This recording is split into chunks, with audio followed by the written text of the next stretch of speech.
One person, Zorro, has been in touch and says, "Hi Cardi P, you were unashamedly flirtatious, laughing and animated earlier. Will it result in vegan milk tastings before a roast dinner with Frankie? Go, go, go," says Zorro. So there we are. Tech Up Dave is with me and smiling at that one. I think Frankie's probably safe from me, and she's got a partner anyway, so there we are. But Dave, I suppose Valentine's Day is not too far away from you. Will you be charming the ladies with your biscuits? Well, who knows? Well, we'll see. They'll probably all run a mile. I doubt it very much. Because, actually, speaking of biscuits, it is now time for the Biscuit Breakdown. Cardi P's Biscuit Breakdown. Well, Tech Up Dave has very kindly brought in chocolate chip cookies, apparently a family favourite at tea time. These ones particularly are from Marks & Spencer's. Why have you chosen these today? Because I actually forgot to bring any in, and it wasn't until I was sitting in the office and suddenly went, You haven't brought me biscuits. So I had to go running out. Apparently, I mean, Phil Dave, who's one of our producers and also sometimes a presenter on the station as well, told me that you went very pale. You sort of went white when you realised that your major responsibility, not just keeping us on the straight and narrow with the tech opping, yes, but also bring this. Well, please have one. So where did these come from? They were just in the office? No. Oh, you went out to Marks & Spencer's? I went out to the station. Ah, yes, it's just across the road. London Bridge Station. From Talk TV offices. My goodness. Yes. Well, good for them. Well, thank you very, very much indeed. Settle down with the biscuit and the good book. That's it. That's it. I mean, you have a great story about. We're going to talk about a cat in a minute who has received death threats after competing and winning a dogs-only swimming race. I, for one, cannot wait for this. But before we do that, it's time for Cat of the Week. It's Cardi P's Cat of the Week.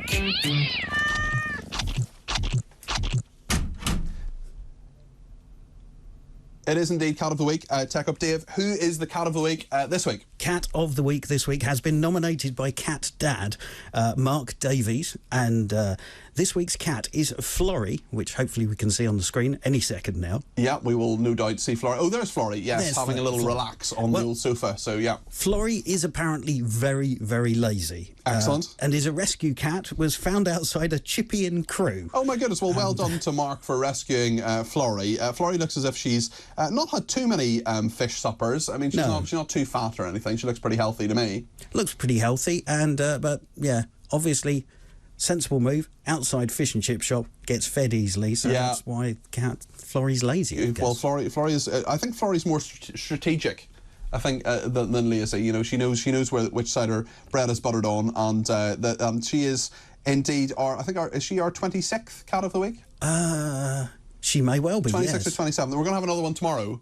This is the second one of this year. Second one of this. Oh yes, because you've put at the top of this page 2302, but we need a cumulative total as well. I think. I'll try harder. We've had indeed. Well, I mean, remember the biscuits and I mean, really, today this has not been your finest hour. No, it's been an epic fail. It hasn't been an epic fail. And you're wearing, actually, for those of our viewers who are watching on Talk TV rather than listening on Talk Radio, your shirt isn't nearly as offensive this week as it has been on other occasions. No, in fact, I walked out in the office and Johnny, the producer for Trisha, went, "What's happened to you?" What's happened to you? You're wearing a normal shirt that a normal person might wear. It's just a normal kind of blue shirt. It's got a bit of blue and a bit of light blue. Yeah, no, it makes a lot of sense to me. That. That's all right. I did see the boss yesterday. Oh, did you? He started sort of tapping me on the shoulder and saying, "Hello, Dave." Oh goodness, so right. Well, your star is rising. Remember, if you are listening on Talk Radio, you can watch Tech Up Dave and me on Talk TV, Sky 522, Virgin 606, Freeview 237 and Freesat 217, or you can watch on YouTube, or you can watch on the Talk TV app. There are lots and lots of ways to do that. But we've got some interesting stories about cats this week, because we have quite a serious story, but nonetheless one with a happy ending, thank goodness, which is that a trapped cat has had a 5-day trek under a car. Tell us about this. Now, this is Spider the cat, who was a little cold and decided to climb up under the wheel arch of somebody's car and get nice and wedged between the engine and the wheel arch. Me. Oh, that makes me feel very nervous. Then suddenly realised, I can't get out. And must have been there for about 5 days, the owner of the car thinks. Was it a catalytic converter? Yes. Sorry, that wasn't terrible. So what happened?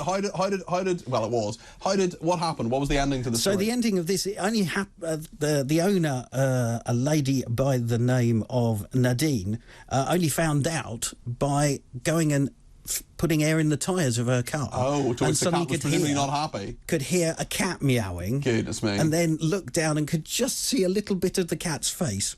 And then called the RSPCA, called the fire brigade, car got jacked up, cat removed, a little singed and a little thinner than... But okay, hopefully okay, yes. And Spider was chipped, so Spider was returned to Spider's mum and dad. Excellent, my goodness, what a tangled web Spider weaves. Yes. Right, now my favourite story of the week, which is cat.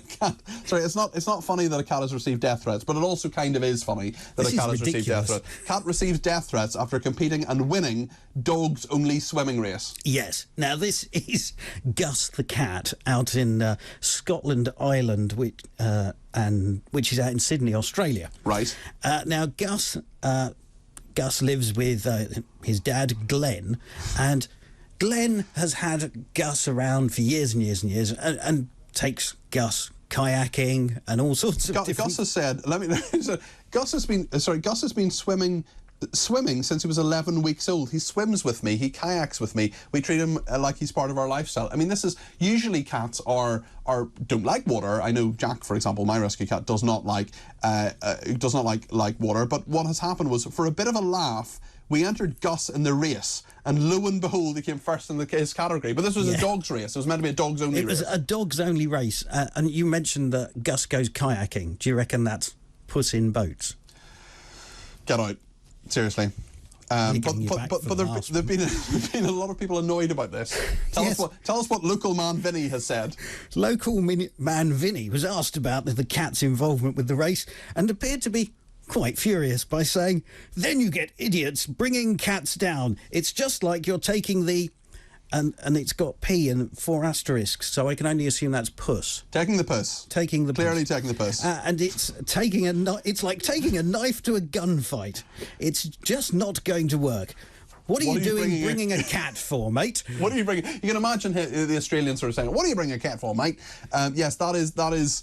I mean, listen, I think all power to Gus for winning the dogs only swimming race. I mean, it was a 550-metre stretch race. 550 metres, flip it. That's a long, cats longer than all the dogs. Longer than a race that I've ever been part of. Well, listen, thank you very much indeed for your stories this week, for Cat of the Week, and you'll be back tomorrow with another Cat of the Week. Apparently so. Even there's going to be more than one Cat of the Week. And there may be snacks tomorrow. There might be snacks rather than biscuits, because you're on 4 till 7, and it's a bit late for biscuits. Yeah, well, it's sort of tech up Dave tea break. I've got my biscuits here. I'm going to eat them during the news. And well, thank you very much indeed, Tech Up Dave, there, legend, who keeps us on air and also keeps us abreast of the cat stories. If you want to enter your cat for Cat of the Week, you can tweet me at Peter Cardwell, and I will send it on to Tech Up Dave. He does all the admin and work, and then I take all the credit. Thank you. Mark Jones says, Cat of the Week, biscuit of the day, anything that isn't stressful, even a break from the negativity. Great work, says Mark. Thank you very, very much indeed for that. Dan says, I'd like to nominate Next Door's cat as a Keir Starmer impersonator because he's always sitting on my fence. I see what you did there, Dan. Very, very good. And Paul in Lincolnshire says, Peter, seeing as Mike Graham has his independent republic, can I suggest you now become the Taoiseach of Talk? The Taoiseach of Talk. Well, I'm actually from Northern Ireland rather than the Republic, but that is nonetheless an interesting thought that is going to fester. Absolutely, an interesting one.